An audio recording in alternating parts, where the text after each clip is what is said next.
Okay, hello everyone. Here I want to provide a tutorial on how to disable Google News notifications on Infinix GT20 Pro 5G device. Well, constant notifications from Google News can be distracting, especially when you are trying to focus on work or other tasks. Disabling these notifications help you maintain concentration and productivity.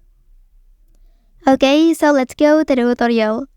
To manage notifications for the Google app, start by long pressing the Google app icon. This action will bring up a menu where you should select App Info.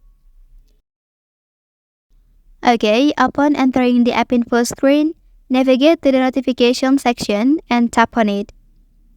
Within this menu, you will encounter a range of notification settings specifically for the Google app.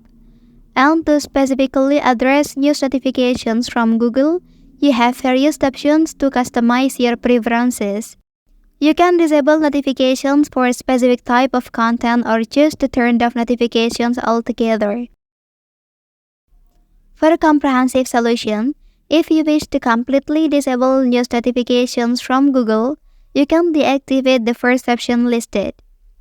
This action will ensure that you no longer receive any news-related notifications from the Google app on your device. Okay, that's the tutorial on how to disable Google News notifications on Infinix GT20 Pro 5G device. If you are helped by this video, don't forget to like and subscribe to get other information from this channel. Thank you.